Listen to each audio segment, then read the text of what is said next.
Hello student, welcome to my channel R S teaching tutorial. আজকে আমরা class 10-এর 16 নম্বর অধ্যায়ের যে লম্ববৃত্তাকার শঙ্কুর অঙ্কগুলো রয়েছে সেই অঙ্কগুলো আজকের এই ক্লাসে আমরা করব। এই অঙ্কগুলো করার জন্য আমাদের যেটা জানতে লাগবে সেটা হলো শঙ্কু কী।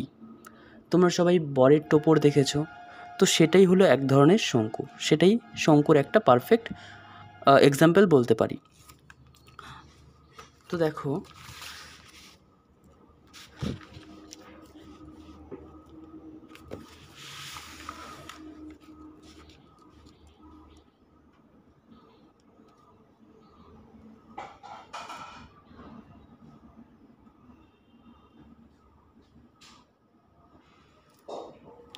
এটা কি? এটা একটা লম্ববৃত্তাকার শঙ্কু, ঠিক আছে। তো এই শঙ্কুর ব্যাসার্ধ কোনটা? এটাকে আমরা কি বলবো? ব্যাসার্ধ। এটাকে আর দ্বারা চিহ্নিত করা হয়, ঠিক আছে। আর এই শঙ্কুর উচ্চতাটা কোনটা? এই যে এই শীর্ষবিন্দু যে রয়েছে, এই শীর্ষবিন্দু থেকে এই ব্যাসার্ধ বরাবর এইটা হলো এর উচ্চতা। এটাকে এইচ দিয়ে চিহ্নিত করা হয়, ঠিক আছে। এবার এখানে দেখো, এই যে এটা রয়েছে, এটা হলো শঙ্কুর তির্যক উচ্চতা, অর্থাৎ একটু বাঁকাভাবে যে উচ্চতাটা রয়েছে তির্যক উচ্চতা বলা হয় এটাকে। এটা কি? তির্যক উচ্চতা। এটাকে এল দ্বারা চিহ্নিত করা হয়, ঠিক আছে। এবার আমরা যদি বলি এই শঙ্কুটার বক্রতলের ক্ষেত্রফল কি? বক্রতলের ক্ষেত্রফল বলতে এই যে এই শুধুমাত্র এই তলটা, তাই না? এই তলটার অর্থাৎ বক্রতলের ক্ষেত্রফলের সূত্র কি? বক্রতলের ক্ষেত্রফলের সূত্র হলো পাই আর এল, ঠিক আছে। পাই আর এল হলো বক্রতলের ক্ষেত্রফলের সূত্র। তো এটা গেল বক্রতল। এবার যদি সমগ্রতল বলি তাহলে কোনটা বলবো? এই বক্রতলটা তো থাকবেই, মানে এই তলটা তো থাকবেই, তার সাথে কোন তলটা যুক্ত হবে? এই যে তলটা আছে, অর্থাৎ যে বৃত্তের যে তলটা আছে এটা যুক্ত হচ্ছে। বৃত্তের ফর্মুলা কি? বৃত্তের ক্ষেত্রফলের ফর্মুলা হলো পাই আর স্কয়ার। তো আমরা যদি বক্রতলের সঙ্গে এই বৃত্তের ক্ষেত্রফলের সূত্রটা যোগ করে দিই তাহলে আমরা শঙ্কুর সমগ্রতল পেয়ে যাব। তো দেখো এখানে দেখো কোন সূত্র দেওয়া আছে, এটা বৃত্তের শঙ্কুর বক্রতলের ক্ষেত্রফল অর্থাৎ পাই আর এল, তার সঙ্গে যুক্ত হয়েছে এই যে ভূমিটা রয়েছে অর্থাৎ বৃত্তটা, সেই বৃত্তের ক্ষেত্রফল পাই আর স্কয়ার। এখান থেকে আমরা যদি পাই আরটা কমন নেই, এখান থেকে পাই আর কমন যদি নেই, তবে কি পড়ে থাকবে? এখানে এল পড়ে থাকবে আর আর পড়ে থাকবে। তো এটা হচ্ছে আমাদের, আমরা এটাও করতে পারি এটাও করতে পারি, ঠিক আছে। এটা হলো শঙ্কুর সমগ্র তলের ক্ষেত্রফলের সূত্র, ঠিক আছে। এবার আমাদের এই অঙ্কগুলো করতে আর কি লাগবে? শঙ্কুর আয়তনের ফর্মুলা আমাদের জানতে লাগবে, ঠিক আছে। শঙ্কুর আয়তনের ফর্মুলা কি? 1/3 পাই আর স্কয়ার এইচ। এবার ধরো কোনো অঙ্কে দেওয়া আছে তির্যক উচ্চতা দেওয়া আছে, অর্থাৎ এল দেওয়া আছে আর এইচ দেওয়া আছে, আর আমরা জানি না। তো আমরা আর কিভাবে বের করব? তোমরা পিথাগোরাসের সূত্র দেখেছো, অতিভুজ স্কয়ার ইজ ইকুয়ালস টু লম্ব স্কয়ার প্লাস ভূমি স্কয়ার। এই সূত্রটা থেকে অতিভুজ স্কয়ার ইজ ইকুয়ালস টু লম্ব স্কয়ার প্লাস ভূমি স্কয়ার, এখান থেকে আমরা যদি যে কোনো দুটো যদি জানি তাহলে আমরা তৃতীয়টাও বের করতে পারবো। সাপোজ যদি আমরা তির্যক উচ্চতাটা আর এমনি উচ্চতা শঙ্কুর যদি জানা থাকে তবে আমরা ব্যাসার্ধ বের করতে পারবো। কারণ এটা কি? এটা একটা সমকোণী ত্রিভুজ। দেখো এটাকে যদি দেখি, একটা সমকোণী ত্রিভুজ, তাই না? আবার আমরা যদি আর জানি এবং এল জানি তাহলে আমরা এই এইচটাও বের করতে পারবো। তো এই পিথাগোরাসের সূত্রটা আমাদের জানতে হবে। তো চলো এবার আমরা অঙ্কগুলো দেখি। এক দাগের অঙ্কে কি বলেছে দেখো, আমি একটি মুখবন্ধ লম্ববৃত্তাকার শঙ্কু তৈরি করেছি যার ভূমির ব্যাসার্ধের দৈর্ঘ্য 15 সেমি এবং তির্যক উচ্চতা 24 সেমি। ওই শঙ্কুর পার্শ্বতলের ক্ষেত্রফল ও সমগ্রতলের ক্ষেত্রফল হিসাব করে লিখি। কি বলেছে? যে এখানে আমরা কি জানলাম? এখানে শঙ্কুর ব্যাসার্ধ কত বলেছে? শঙ্কুর ব্যাসার্ধ আর বলেছে দেখো 15 সেমি। কত বলেছে? ব্যাসার্ধ 15 সেমি। তো 15 সেমি। এবং শঙ্কুর তির্যক উচ্চতা, ঠিক আছে, কি বলেছে? তির্যক উচ্চতা 24 সেমি। তির্যক উচ্চতা কোনটাকে বলেছিলাম? এই যে বাঁকাভাবে যে উচ্চতাটা রয়েছে এটা তির্যক উচ্চতা। তো শঙ্কুর তির্যক উচ্চতা কত? তির্যক উচ্চতা এটাকে কি দিয়ে চিহ্নিত করা হয়? এল দিয়ে। কি দিয়ে? এল দিয়ে। এই তির্যক উচ্চতাটা কত বলেছে অঙ্কে? 24 সেমি। কত? 24 সেমি। তো আমরা এল এর মানটা লিখে দিই 24 সেমি, ঠিক আছে। ওই শঙ্কুর পার্শ্বতলের ক্ষেত্রফল ও সমগ্র তলের ক্ষেত্রফল হিসাব করি। এবার বলো পার্শ্বতলের ক্ষেত্রফল, পার্শ্বতল আর বক্রতল একই কথা, ঠিক আছে। তো পার্শ্বতলের ক্ষেত্রফল মানে বক্রতলের ক্ষেত্রফলের ফর্মুলা কি? পাই আর এল। সুতরাং শঙ্কুর পার্শ্বতলের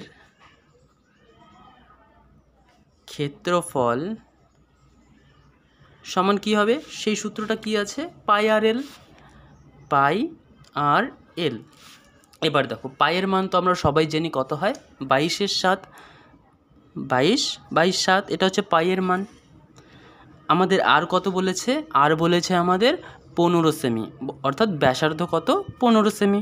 তো 15 লিখে দিই। এবং এল, সূত্রে আমাদের এল রয়েছে। এল মানে তির্যক উচ্চতা, সেটা কত বলেছে? 24। ঠিক আছে। এবারে আমরা এই তিনটা কি করে দেব? গুণ করে দিই। গুণ করে দিয়ে 7 দিয়ে ভাগ করে দেব, তাহলে আমাদের অ্যান্সার বেরিয়ে যাবে। তো এই 22, 15 এবং 24 গুণ করলে হয়, তো এটাকে গুণ করলে কত হবে? 7920 হবে, ঠিক আছে। এটাকে গুণ করলে কত হবে? 7920। তাকে ভাগ করব কত দিয়ে? 7 দিয়ে। চলো ভাগ করি। ভাগ করলে কত হবে? তো এটা ভাগ করলে হবে 113.1.428, এটা আসবে ভাগ করে, ঠিক আছে। এবার দেখো এই যে 8টা আছে, এটা 5-এর ওপরে, অর্থাৎ 5-এর থেকে বেশি। আর আমরা জানি কি 5-এর বেশি হয়ে গেলে আমরা আগেরটাকে এক ঘর বাড়িয়ে দিলেই হয়ে যাবে, 0.43 লিখতে পারি। এইটা অ্যাপ্রোপ্রিয়েট না, এটাকে আমরা প্রায় লিখব, ঠিক আছে। উত্তরটাকে কি লিখব আমরা? প্রায় এত। তারপরে আমাদের কি চেয়েছে? তারপরে চেয়েছে আমাদের শঙ্কুর সমগ্র তলের ক্ষেত্রফল। সুতরাং সমগ্র তলের ক্ষেত্রফল ফর্মুলা কি? সমগ্র তলের ক্ষেত্রফলের ফর্মুলা দেখো কি রয়েছে? পাই আর প্লাস এল। পাই আর প্লাস এল। এবার দেখো পাইয়ের মান আমরা জানি, পাইয়ের মান কত হয়? 22/7। আর এর মানও আমরা জানি, আর এর মান কত ছিল? 15। আর এর মান কত? 15 প্লাস এল কত ছিল আমাদের? 24, অর্থাৎ 24, তাই না? এবার দেখো যা আছে তাই লিখলাম, 22/7 ইন্টু 15। এবার 15 আর 24 যদি আমরা যোগ করি কত হবে? 39। এবার 22, 15 এবং 39 যদি আমরা গুণ করি তাহলে হবে, তো গুণ করলে কত হবে? গুণ করলে হবে 12870, এটা আসবে। এটাকে কত দিয়ে ভাগ করব? 7 দিয়ে। এবার এই 12870কে 7 দিয়ে ভাগ করলে কত হবে? এটাকে ভাগ করলে হবে, ঠিক আছে, এই ডিজিটটা আসবে প্রায়, ঠিক আছে। তো আমাদের দুটো অ্যান্সার হয়ে গেল। আমরা শঙ্কুর পার্শ্বতলের ক্ষেত্রফল বের করলাম এবং সমগ্র তলের ক্ষেত্রফলও বের করলাম, ঠিক আছে। চলো 2 দাগের অঙ্কটা দেখি কি বলেছে দেখো। শঙ্কুর আয়তন নির্ণয় করি যখন ভূমির ক্ষেত্রফল 1.54 বর্গমিটার এবং উচ্চতা 2.4 মিটার, ঠিক আছে। আরেকটা বের করতে বলেছে যে ভূমির ব্যাসের দৈর্ঘ্য 21 মিটার এবং তির্যক উচ্চতা 17.5 মিটার। ঠিক আছে, তো দেখো এখানে বলেছে ভূমির ক্ষেত্রফল 1.54 বর্গমিটার। শঙ্কুর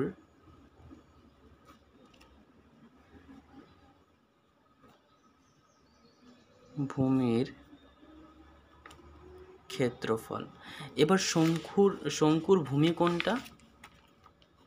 এটা শঙ্কু, এটাই হচ্ছে ভূমি, মানে বৃত্তের যেটা ক্ষেত্রফল সেটাই ভূমিটার ক্ষেত্রফল, অর্থাৎ পাই আর স্কোয়ার, তাই না? পাই আর স্কোয়ার এটা সমান সমান কত বলেছে? 1.54 বর্গ মিটার। এবং শঙ্কুর উচ্চতা কত বলেছে? এবং শঙ্কুর উচ্চতাকে এইচ দিয়ে চিহ্নিত করা হয়। উচ্চতা কত বলেছে? 2.5 মিটার। কত? 2.5 মিটার, সরি 2.4 মিটার, 2.4 মিটার এটা হলো উচ্চতা। সুতরাং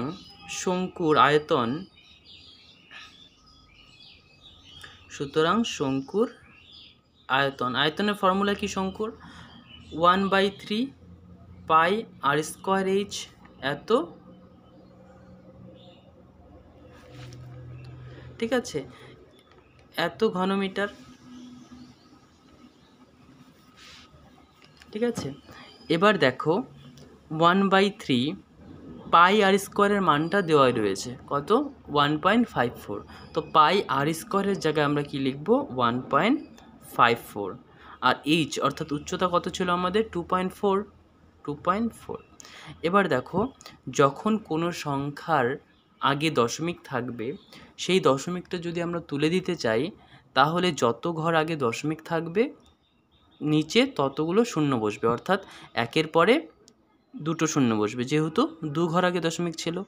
এখানেও দেখো এক ঘর আগে দশমিক আছে, তার মানে একের পরে একটা শূন্য আমরা তুলে দিলাম। 3 দিয়ে 24কে কাটলে কত হবে? 8। 3 দিয়ে 24কে কাটলে কত হবে? 8 হবে। এবার 8 আর 154 গুণ করে দেব, কত হবে? 4 8 32, 32-এ 2 হাতে থাকলো কত? 3। 5 8 40 আর 3-এ 43, 43-এ 3 হাতে থাকলো 4, 8 অক্ষে 8 আর 4-এ 12, অর্থাৎ 1232। নিচে কত দিয়ে ভাগ হবে? 1000।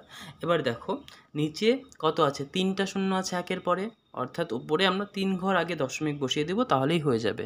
তাহলে 1.232, 3 ঘর আগে দশমিক বসিয়ে দিলাম, এত ঘন মিটার।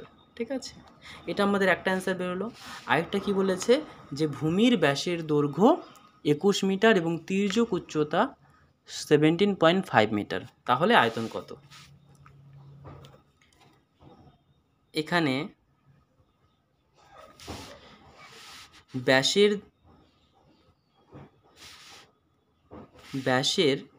দৈর্ঘ্য বলেছে, ব্যাসের দৈর্ঘ্য 21 মিটার। সুতরাং ব্যাসার্ধ কি হয়? তার অর্ধেক হয়। সুতরাং ব্যাসার্ধ আর সমান সমান কত? 21/2 সমান সমান 10.5 মিটার। এটা হলো ব্যাসার্ধ। এবার আমাদের তির্যক উচ্চতাটা বলেছে। তির্যক উচ্চতা কোনটা? এই যে এই উচ্চতাটাকে তির্যক উচ্চতা বলা হয়। ঠিক আছে, এটা হচ্ছে উচ্চতা, এটা হলো তির্যক উচ্চতা। দেখতে পাচ্ছ, এটা হলো তির্যক উচ্চতা। তো এই তির্যক উচ্চতা কত বলেছে? তির্যক উচ্চতা বলেছে 17.5 মিটার, 17.5 মিটার। এবার দেখো আমরা এই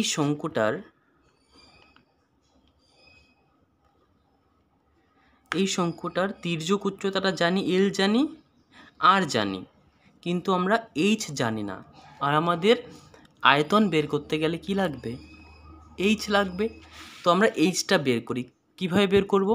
এর আগের অঙ্কে আমরা পিথাগোরাসের সূত্র দেখেছিলাম যে অতিভুজ স্কোয়ার ইকুয়ালস টু লম্ব স্কোয়ার প্লাস ভূমি স্কোয়ার। তো এখানে অতিভুজ কোনটা? এল, তাই না? সুতরাং এল স্কোয়ার ইকুয়ালস টু কী হবে? লম্ব স্কোয়ার প্লাস ভূমি স্কোয়ার, অর্থাৎ H square plus R square. এবার আমাদের কি বের করতে হবে? এইচের স্কোয়ার বের করব আমরা, তাই এইচ স্কোয়ারটা লিখি, কি হবে? এল স্কোয়ার মাইনাস আর স্কোয়ার, ঠিক আছে? যেহেতু আরটা এদিকে গেলে কি হবে? মাইনাস হয়ে যাবে। এবার এল এর মান আমাদের দেওয়া রয়েছে কত? এল বলেছে আমাদের 17.5 মিটার, 17.5 তার স্কোয়ার, মাইনাস আর আমাদের কত? আর আমাদের 10.5 তার স্কোয়ার। এবার এটাকে রুট ওভার না করে আমরা যদি এটার এ স্কোয়ার মাইনাস বি স্কোয়ারের সূত্র যদি অ্যাপ্লাই করি তাহলে সুবিধা হবে। এ স্কোয়ার মাইনাস বি স্কোয়ার, এর সূত্রটা কি? এ প্লাস বি ইন্টু এ মাইনাস বি। তোমরা যদি সূত্রটা না জানা থাকে তাহলে তোমরা লিখে নিতে পারো যে এ স্কোয়ার মাইনাস বি স্কোয়ার সূত্র কি? এ প্লাস বি ইন্টু এ মাইনাস বি। এবার দেখো তাহলে আমরা কি করব? একবার যোগ করব, একবার বিয়োগ করব।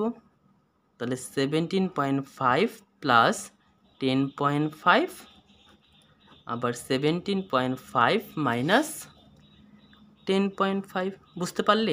এটা হলো এ প্লাস বি ইন্টু এ মাইনাস বি, এই সূত্র অনুযায়ী আমরা করলাম। এবারে 17.5 এবং 10.5 যোগ করলে কত হবে? 28। 17 আর 10 27, 5 আর 5 মিলে 1, অর্থাৎ 28। ঠিক আছে, 28 ইন্টু কত? এটা থেকে এটা বিয়োগ করলে কত হবে? 7, অর্থাৎ 28 ইন্টু 7। এবার দেখো, এবার এই যে এইচের উপরে যে স্কোয়ারটা আছে এটা এ পাশে গেলে কি হবে? রুট ওভার হয়ে যাবে, তাই না? 28-এর সাথে যদি আমরা 7 গুণ করি কত হবে? 7 8 56, 56 6, হাতে থাকলো 5, 7 2 14 আর 5 19, 196। এবার 196 মানে 196 এর বর্গমূল কত? 196 এর বর্গমূল হয় 14, ঠিক আছে? 14, ঠিক আছে? তোমরা বর্গমূলগুলো মুখস্থ করে নেবে 1 থেকে 20 পর্যন্ত, দেখবে 196 এর বর্গমূল কত হয়? 14। তাহলে আমরা এইচ পেয়ে গেলাম। সুতরাং শঙ্কুর আয়তন আমরা বের করতে পারবো এবার। সুতরাং শঙ্কুর আয়তন ইজ ইকুয়ালস টু কি? 1/3 পাই আর স্কোয়ার এইচ। এবার 1/3 জায়গায় আমরা 1/3 লিখলাম। পাইয়ের মান আমরা জানি কত হয়? 22/7। আর এর মানও আমরা জানি। আর এর মান কত আমাদের? আর ছিল আমাদের 21/2 বা 10.5, আমরা একটা লিখতে পারি, ঠিক আছে? তার স্কোয়ার মানে সেটাকেই দুবার, ইন্টু এইচ আমরা এখনই বের করলাম কত? 14। এবার আমরা কাটাকাটি করি। 7 দিয়ে 14কে কাটি কত হবে? 2। এই 2 দিয়ে এই 2কে কাটতে পারি। 3 দিয়ে 21কে কাটলে কত হবে? 7। এই 2 দিয়ে এই 22কে কাটলে কত হবে? 11। এবার 7, 11 আর 21 গুণ করলে কত হবে? 11 ইন্টু 7 ইন্টু 21। এই তিনটাকে গুণ করলে হবে, এটাকে গুণ করলে হবে 1617 এত ঘন মি। তো আমাদের দুটো অ্যান্সারই হয়ে গেল, ঠিক আছে? তো 3 দাগের অঙ্কটা দেখি চলো।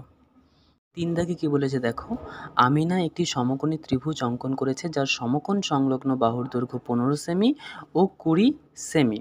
15 সেমি দীর্ঘ বাহুটিকে অক্ষ ধরে ত্রিভুজটিকে একবার পূর্ণ আবর্তন করলে যে ঘনবস্তু তৈরি হয় তার পার্শ্বতলের ক্ষেত্রফল ও সমগ্র তলের ক্ষেত্রফল এবং আয়তন নির্ণয় করি, ঠিক আছে? তো দেখো, একটা সমকোণী ত্রিভুজ,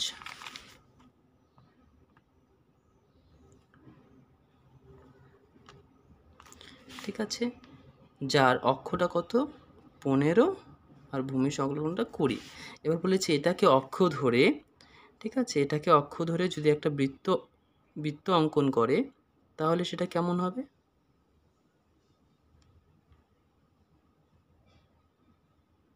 তাহলে সেটা এরকম হবে, অর্থাৎ একটা শঙ্কু টাইপের তৈরি হবে, তাই না? তো এখানে কি বলেছে যে সুতরাং আমি না যে ঘনবস্তুটি অঙ্কন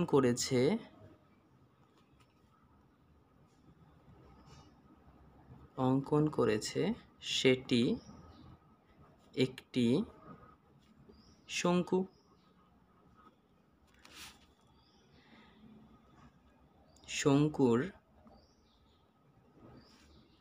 শঙ্কুর এটাই কি হয়ে যাবে? শঙ্কুর এটাই ব্যাসার্ধ হয়ে যাবে এবং এটা উচ্চতা হয়ে যাবে, তাই না? সুতরাং শঙ্কুর ব্যাসার্ধ আর ইজ ইকুয়ালস টু 20 সেমি এবং উচ্চতা এল সমান সমান কত? উচ্চতা এইচ। ঠিক আছে, এটা তো তির্যক উচ্চতা নয়, তির্যক উচ্চতা এটা, তাই না? তো এটা হচ্ছে এইচ কত বলেছে? 15 সেমি। এবার এর কি বের করতে বলেছে? এর পার্শ্বতলের ক্ষেত্রফল। তো আমাদের কি লাগবে? এল লাগবে, তাই না? অর্থাৎ তির্যক উচ্চতাটা লাগবে পার্শ্বতলের ক্ষেত্রফল বের করতে গেলে। এবার এল সমান সমান কি হয়? তির্যক উচ্চতা এল সমান সমান কি? Root over H square plus R এর স্কোয়ার। কী করে লিখলাম এটা? কারণ আমরা জানি যে L square is equals to আর এইচ স্কোয়ার হয় প্লাস আর স্কোয়ার হয় পিথাগোরাসের সূত্র অনুযায়ী, তাই না? তো এখানে এইচ মানে কত? এইচ মানে 15 তার স্কোয়ার প্লাস আর মানে কত? আর মানে হলো 20 তার স্কোয়ার রুট ওভার 15 স্কোয়ার করলে কত হয়? 225 আর 20 স্কোয়ার করলে 2 2 4 অর্থাৎ 400, তাই না? 400 আর 225 যোগ করলে কত হবে? 625 আর 625-এর বর্গমূল কত? 25। সুতরাং এল আমরা পেলাম কত? 25 সেমি। সুতরাং শঙ্কুর পার্শ্বতলের ক্ষেত্রফল, শঙ্কুর পার্শ্বতলের ক্ষেত্রফল কি? পাই আর এল। তো পাই মানে আমরা জানি কি? 22/7। আর মানে কত? আর এর মান হচ্ছে 20 ইন্টু এল এর মান আমরা এখনই বের করলাম কত? 25। ঠিক আছে, তো এই তিনটোকে যদি আমরা গুণ করি তাহলে কত হবে? 11,000। কত? 11,000। তাকে 7 দিয়ে ভাগ করব। 7 দিয়ে ভাগ করলে কত হবে? 1571 পূর্ণ 3/7 এত বর্গ সেমি, যেহেতু এটা ক্ষেত্রফল। বোঝা গেল? এবার কি বলেছে? এবার বলেছে যে এর সমগ্র তলের ক্ষেত্রফল বের করি। সুতরাং সমগ্র তলের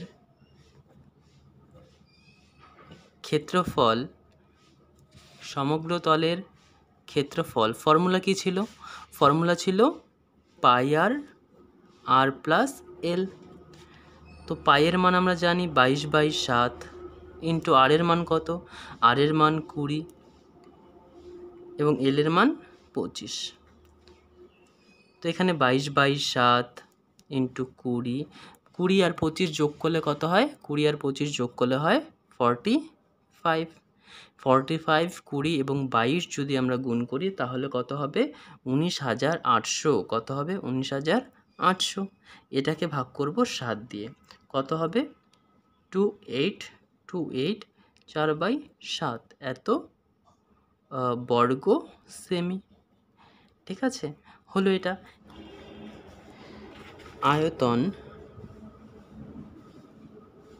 আয়তনের ফর্মুলা কি? 1/3 পাই আর স্কোয়ার এইচ। পাইয়ের মান কত? 22/7।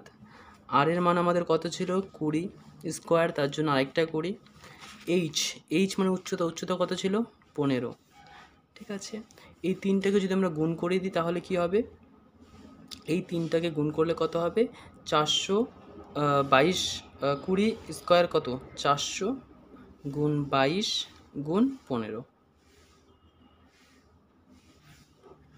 বাই কত 3 আর 7 গুণ করলে কত হবে 21। এবার এই 3টা গুণ করলে কত হবে, এই 3টা গুণ করলে হবে 132,000। তাকে 21 দিয়ে ভাগ করলে কত হবে, তাকে 21 দিয়ে ভাগ করলে হবে 62855 এত ঘন সেমি। বুঝতে পারলে? তো চলো 4 দাগের অঙ্কটা দেখি।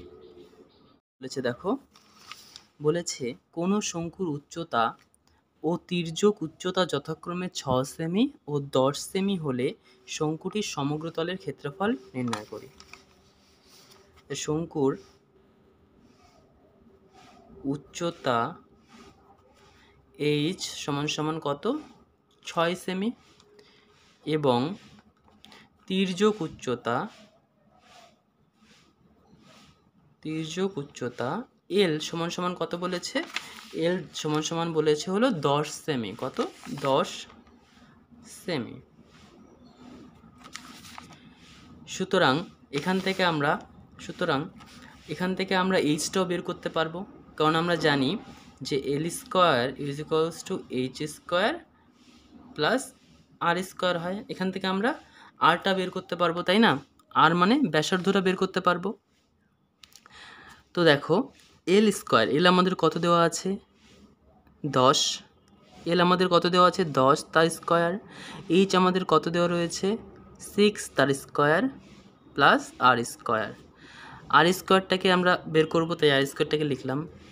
এবার 10 স্কোয়ার মাইনাস 6 স্কোয়ার অর্থাৎ 10 স্কোয়ার মানে কত 100, 6 স্কোয়ার মানে 36, তার উপরে রুট ওভার। ঠিক আছে, স্কোয়ারটা সমান উপরে চলে গেলে কি হয়ে যায় রুট ওভার হয়ে যায়। এবার 100 থেকে যদি আমরা 36 বিয়োগ করি তাহলে কত হবে আমাদের,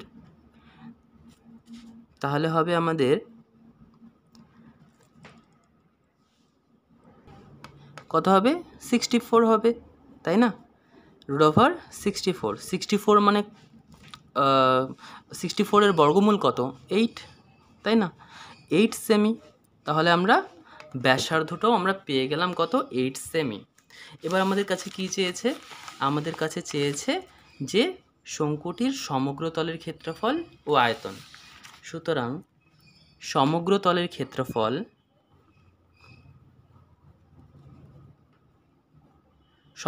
ক্ষেত্রফলের ফর্মুলা আমরা জানি কি, পাই আর প্লাস এল। পাইয়ের মান আমরা জানি 22/7, আর এর মানও আমরা জানি, এখনই বের করলাম কত 8 সেমি, আর এল এর মান আমরা জানি কত 10।